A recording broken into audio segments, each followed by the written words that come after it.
Saludos y bienvenidos. Hoy es 18 de octubre, día después de la polémica Conferencia de Paz Internacional de San Sebastián y día de análisis. Las lecturas de este encuentro han sido bien diferentes. El documento de apenas 2 páginas que los 6 mediadores internacionales leyeron ayer no califica a ETA de banda armada. Dicen que cuando hay una oportunidad para la paz hay que aprovecharla. Instan a ETA a declarar públicamente que deje definitivamente las armas y a que llame al diálogo a los gobiernos de España y Francia, ahora todos pendientes de la reacción de la banda. El Partido Popular no puede ni va a aceptar condiciones nunca que menoscaben el Estado de Derecho y que pretendan legitimar la propia historia de la banda. Y entendemos que una formación como el Partido Socialista tampoco debería hacerlo. La erupción volcánica de la Isla del Hierro se acerca cada vez más a la costa. El fuerte olor a azufre ha obligado a las autoridades a retrasar el regreso a casa de los afectados. El túnel de los Roquillos ha sido reabierto al tráfico parcialmente. Segundo día del juicio por la muerte y desaparición de la joven Marta del Castillo. Hoy se reproducirán las conversaciones telefónicas que fueron grabadas a los procesados en los días posteriores a las detenciones. Si da tiempo, hoy podría producirse la declaración de Miguel Carcaño y sus cómplices. Todo esto a continuación. Primero repasamos la actualidad deportiva de la mano de Hugo Vaca. Hugo, esta noche tenemos Champions con el Real Madrid. Efectivamente, Natalia, muy buenos días. Buenos días. Real Madrid que va a tener un duro compromiso ante el Olympique de Lyon y ayer realizaba los últimos entrenamientos con vista a este interesante partido de Champions que esta noche va a disputar en el Santiago Bernabéu. Tras finalizar el mismo, la lista de convocados hecha pública por José Mourinho y el capitán merengue comparecieron entre los medios de comunicación. Y más cosas, le hablamos de baloncesto, en este caso con su victoria en la cancha del Lagunaro de San Sebastián. El Unicaja de Málaga es el solitario, la Liga Endesa de baloncesto, como líder. En otros asuntos deportivos, lejos de los terrenos de juego, la carrera urbana celebrada en Málaga. Éxito de participación en la carrera urbana en Ciudad de Málaga, donde Javier Díaz fue el ganador de la general y la granadina Esther Hidalgo repitió en mujeres. Todo esto a continuación, Hugo. Primero vamos a repasar otras noticias del día en titulares. El Salvamento Marítimo ha rescatado a 14 inmigrantes de origen magrebí que trataban de alcanzar las costas de Almería en una patera. Desde el pasado martes han sido rescatados 192 sin papeles. 9 de cada 10 de los 400 fuegos declarados en Galicia en estos 4 días han sido provocados y ya han acabado con 6.000 hectáreas de bosque.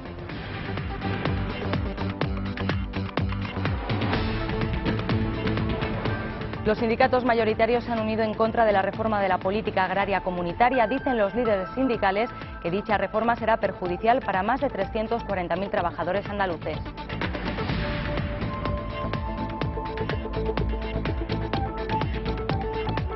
Día después de la polémica Conferencia de Paz Internacional de San Sebastián y día de análisis. El documento de apenas 2 páginas que los 6 mediadores internacionales leyeron ayer no califica a ETA de banda armada. Dicen que cuando hay una oportunidad para la paz hay que aprovecharla. Instan a ETA a declarar públicamente que deje definitivamente las armas y a que llame al diálogo a los gobiernos de España y Francia. Las personalidades internacionales que han presidido hoy en San Sebastián la conferencia de paz han reclamado a ETA que declare el cese definitivo de la violencia. Además, han emplazado a los gobiernos español y francés a que accedan a negociar con la banda exclusivamente sobre las consecuencias del conflicto, una alusión a los presos y el desarme. La declaración final ha sido leída por el ex primer ministro de Irlanda, Bertie Ahern, que ha comenzado su intervención expresando su confianza en que se alcance una paz justa y duradera. Hemos venido al País Vasco hoy porque creemos que ha llegado la hora y la posibilidad de finalizar la última concentración armada en Europa. El texto pactado por los mediadores insta a que se adopten pasos profundos para avanzar en la reconciliación y compensar a las víctimas. Mientras los participantes debatían sus puntos de vista, familiares de víctimas de ETA han acudido al lugar para entregar sus condiciones para el fin de la banda. Su principal exigencia es que no haya impunidad. A la conferencia de paz han asistido representantes de todos los partidos vascos, excepto el Partido Popular y UPyD. El Gobierno solo ha emitido un comunicado diciendo que lo único que tiene que hacer ETA es abandonar la violencia y nada más. El PP lo califica de pantomima. Desde la izquierda abertzale y el PNV hablan de una oportunidad para conseguir el final de la violencia. Ahora todos pendientes de la reacción de la banda.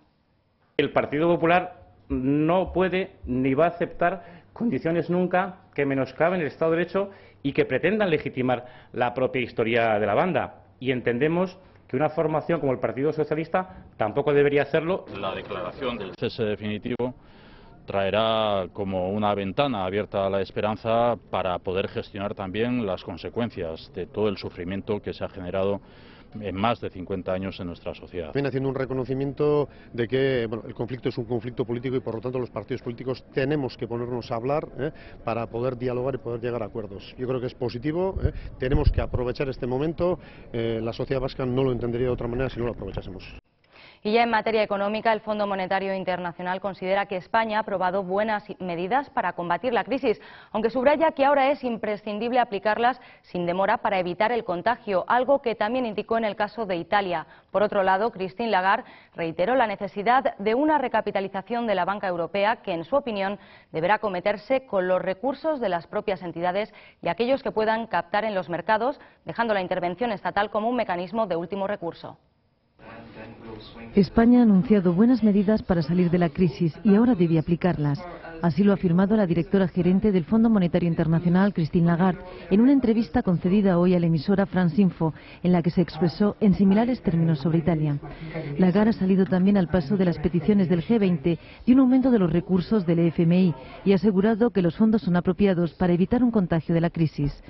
Las declaraciones de Lagarde se producen después de que varios países miembros del G20, reunidos en París el pasado fin de semana, pidieran el aumento de estos recursos, medida a la que se opone Estados Unidos.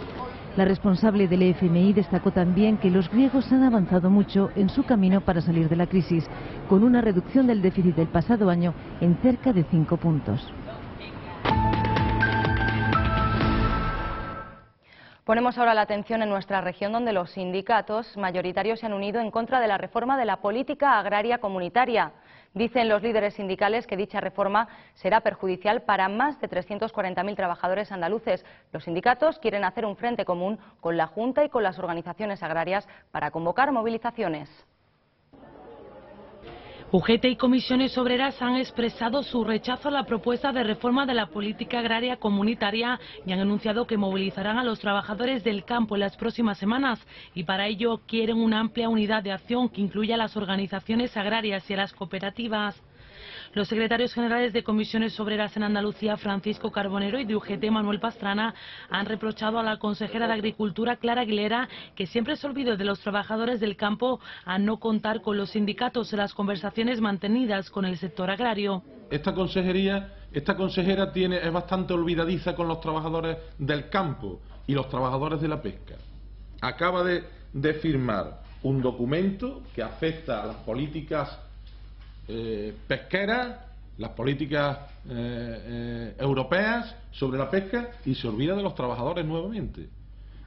Estuvo la crisis del pepino y para nada mencionó a los trabajadores, se lo reivindicamos. Y ahora viene la PAC y se vuelve a olvidar de los trabajadores.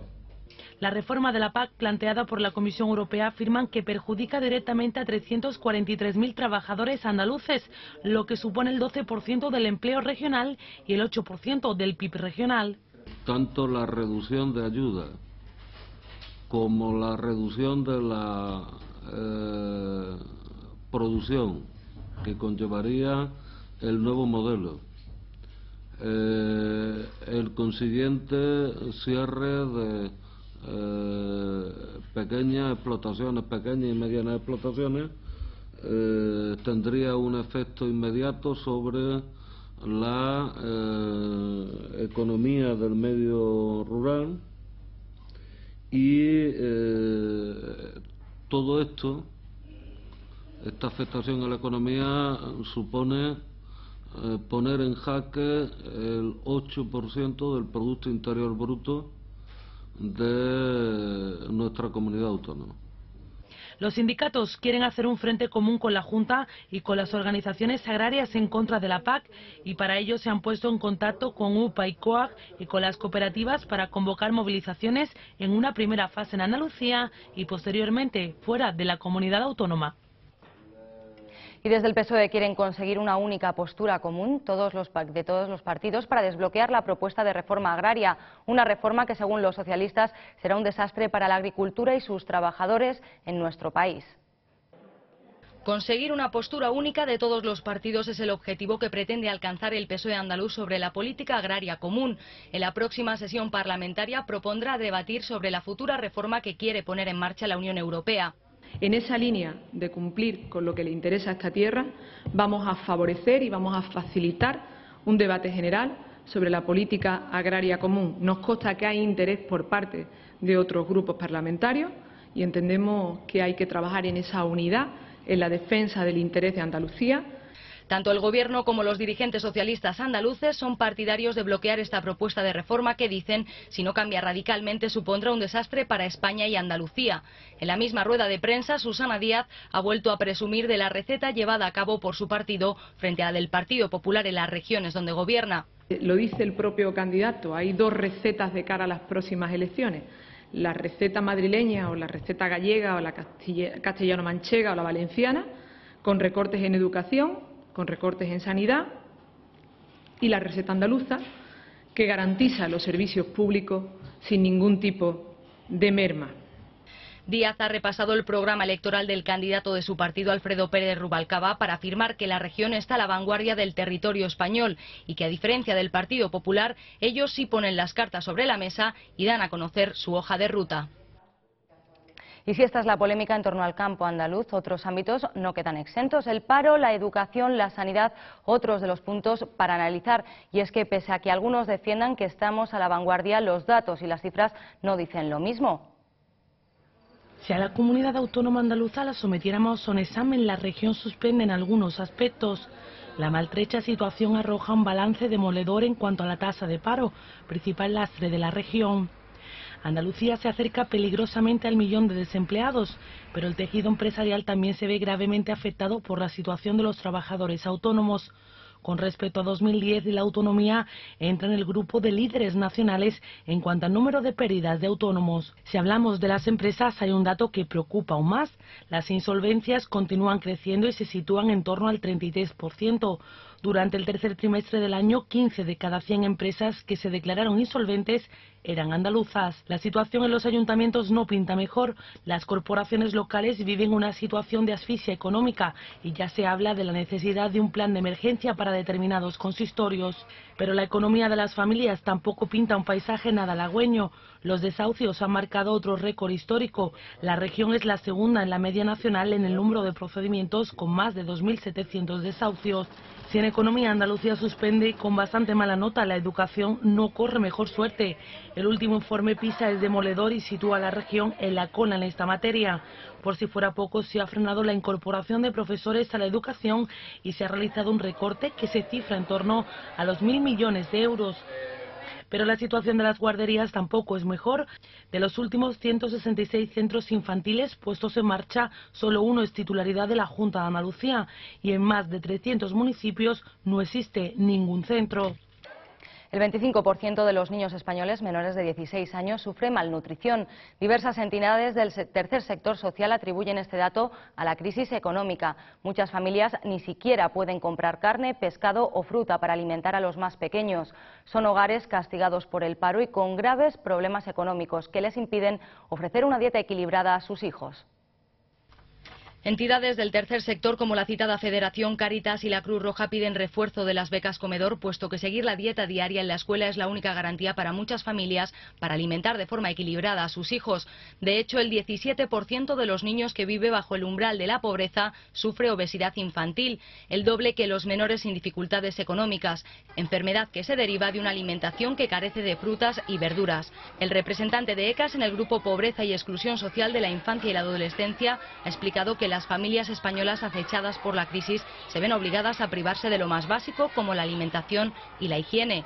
El perfil de la pobreza infantil en España corresponde a niños que no disponen de ropa adecuada, no comen correctamente, no gozan de espacio para hacer los deberes ni jugar en sus casas. Una situación que desencadena problemas psicológicos que a su vez repercuten en el fracaso escolar y exclusión social. El 30% de los hijos de familias que subsisten con menos de 640 euros al mes no consigue el graduado escolar, según destaca el informe de UNICEF y la Fundación Pereta Res.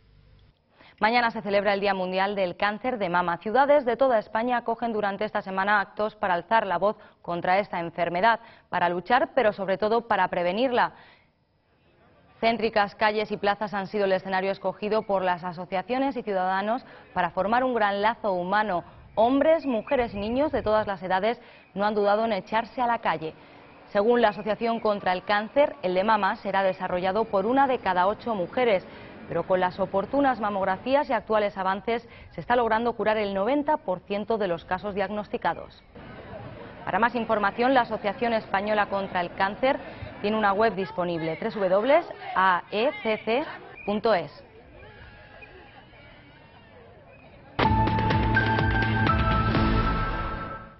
Segundo día del juicio por la muerte y desaparición de la joven Marta del Castillo. Hoy se reproducirán las conversaciones telefónicas que fueron grabadas a los procesados en los días posteriores a las detenciones. Si da tiempo, hoy podría producirse la declaración de Miguel Carcaño y sus cómplices. La única novedad de ayer fue la foto de Miguel Carcaño de espaldas, sentado en el banquillo, impasible y sin mover un solo músculo.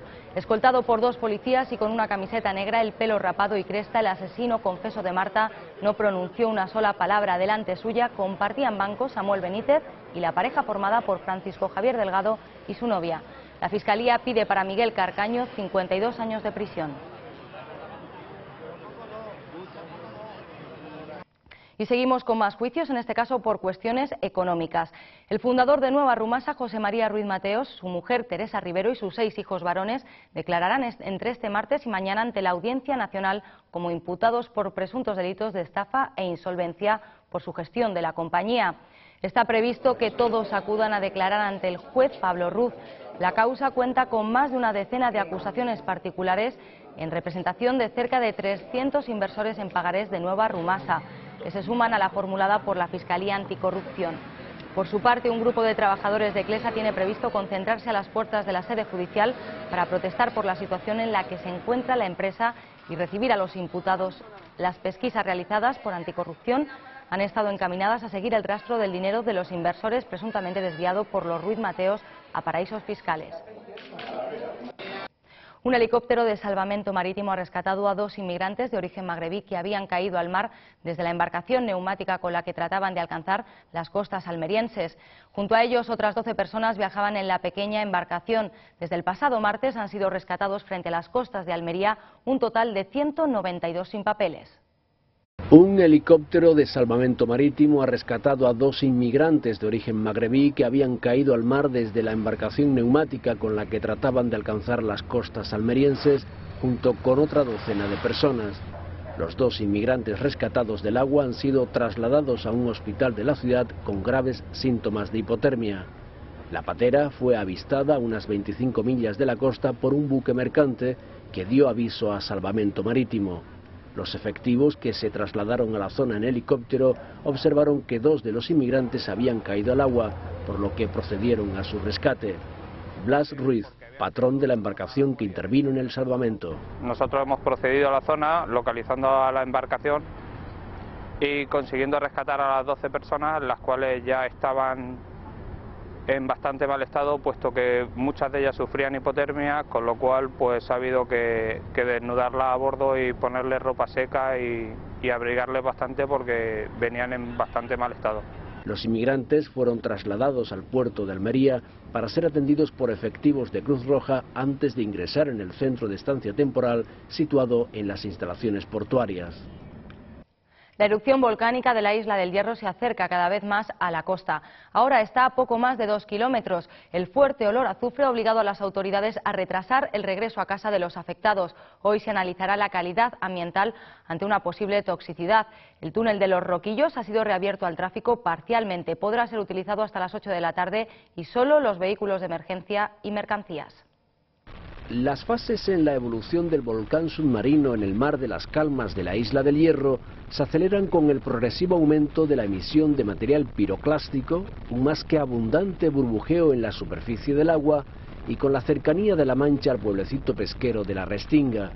Todos estos síntomas hacen prever cambios en su estabilidad, por lo que los científicos están a la espera de una espectacular erupción con las famosas columnas de humo que pueden alcanzar hasta 500 metros de altura y las explosiones producidas por el contacto del magma con el agua. Esto ha provocado la variación en el nivel de seguridad hasta el de emergencia 1, por lo que el Comité de Dirección del Plan de Protección Civil por Riesgo Volcánico de Canarias ha acordado posponer el regreso a sus casas de los vecinos de la Restinga hasta comprobar que el fuerte olor a azufre en la zona no supone peligro para la población. Las llamas ya han arrasado más de 6.000 hectáreas de los montes gallegos. Desde el pasado viernes se han registrado 400 incendios forestales. La Xunta teme que esa cifra aumente porque hay varios fuegos que continúan activos a esta hora. En Maceda, un municipio orensano rodeado por las llamas, ya se han quemado más de 800 hectáreas. Los brigadistas aseguran que arden 10 hectáreas por minuto en Ourense, donde aún hay varios focos activos. Denuncian la descoordinación y la falta de medios para atajar los incendios. Por eso, los vecinos armados con hachas y ramas también ayudan en la extinción. Según las autoridades, 9 de cada 10 fuegos que recorren Galicia son provocados.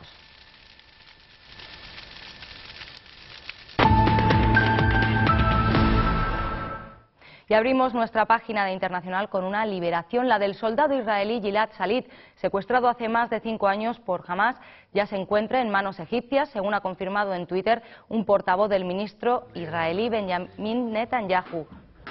A cambio se excarcelarán cerca de 500 presos palestinos y más adelante otro medio millar. Medios israelíes indican que un representante israelí ya ha visto a Shalit de 25 años. Mientras tanto, los 447 palestinos que han salido hoy de prisión ya han sido entregados al representante del Comité Internacional de la Cruz Roja. Radio israelí ha informado que gran parte de ellos ya se encuentran camino de Egipto, desde donde serán trasladados a la Franja de Gaza. Polémica en China por la indiferencia ciudadana tras el atropello de una niña. Ayer se lo contábamos, la niña de 2 años de edad caminaba distraída por una callejuela de un mercado de Guangdong, una ciudad grande del sur de China, cuando fue golpeada y atropellada por una furgoneta.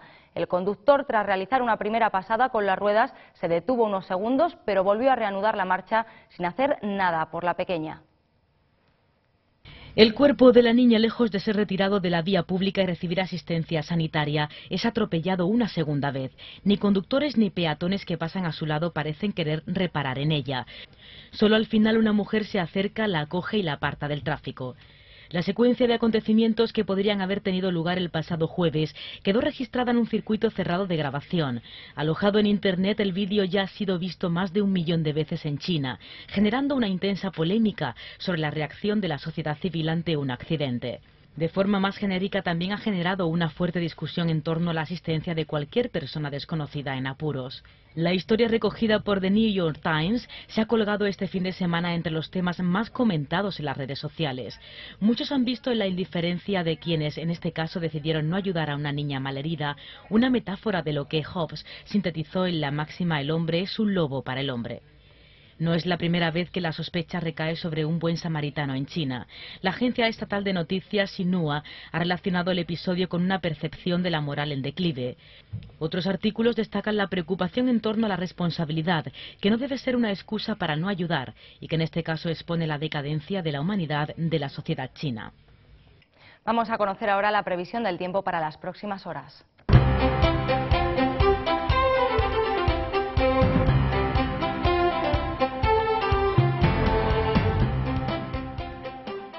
Vuelve a soplar el viento del noroeste sobre el litoral cantábrico, los cielos se cubrirán de nubes a partir de mediodía y las temperaturas descenderán notablemente.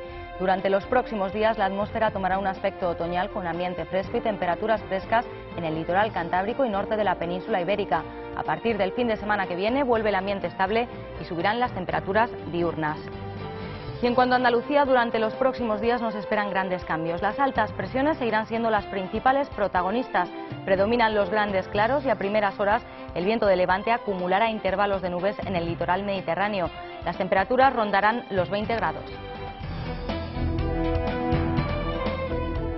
Hace 80 años y tal día como hoy murió el hombre que trajo la luz a este mundo. Les hablamos de Thomas Edison. El físico estadounidense dejó patentados casi 1100 inventos y entre ellos el desarrollo de la bombilla. Aquel 18 de octubre de 1931 millones de bombillas se apagaron en ciudades de todo el mundo.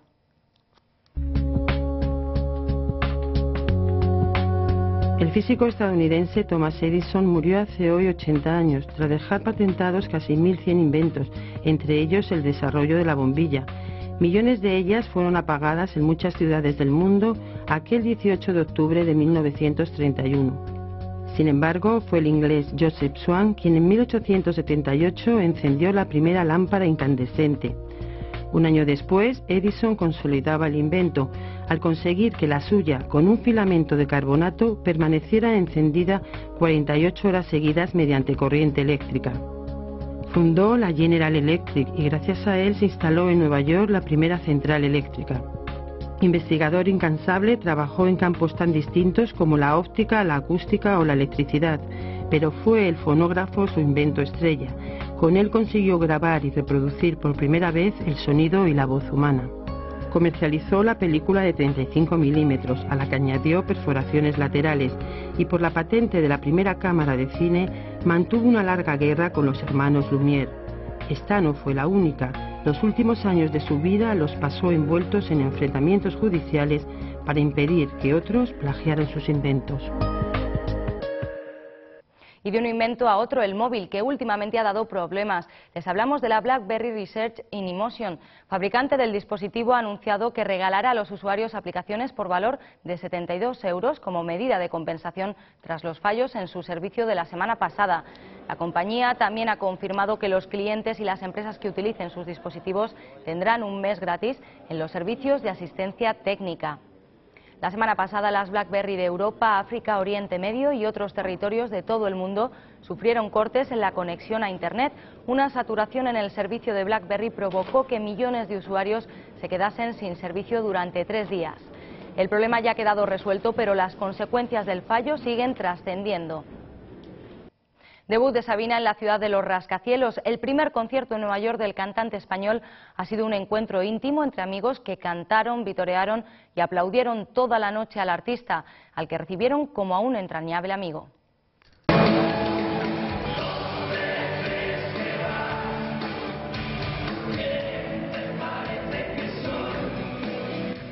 Joaquín Sabina triunfa en Nueva York, donde da más sombra que los limoneros y la Estatua de la Libertad.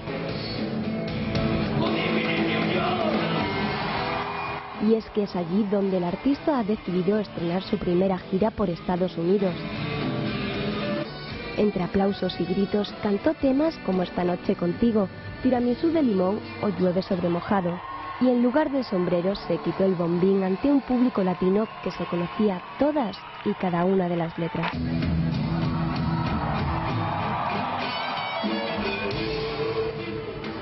Sintiéndose como en casa, se paseó por el Boulevard de los Sueños Rotos, desató La locura con Princesa y se marcó un 19 días y 500 noches antes de que le dieran las 10 y las 11. Sabina ha hecho un sueño realidad, pero aún le quedan Los Ángeles y Miami, próximas estaciones del penúltimo tren. Las verbenas del pasado, gangrena el corazón.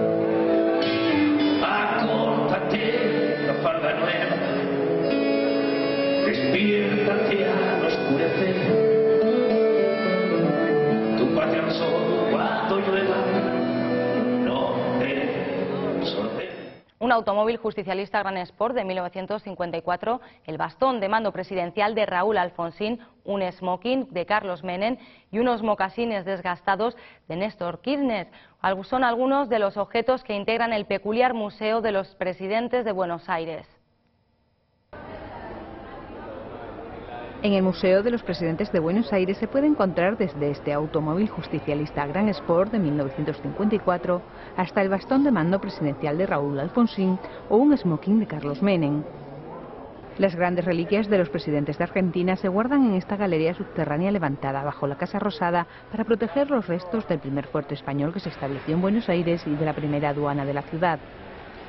Entre antiguas galerías de ladrillo se guardan objetos tan emblemáticos como el sillón presidencial de Santiago de Erqui de 1860 o la urna de madera utilizada en el primer sufragio universal que se celebró en el país en 1916. Pero sin duda la principal atracción es el capítulo dedicado al general Juan Domingo Perón. Un gran retrato oficial del 3 veces presidente argentino y su segunda esposa, Eva Duarte, cuelga de las paredes de la galería.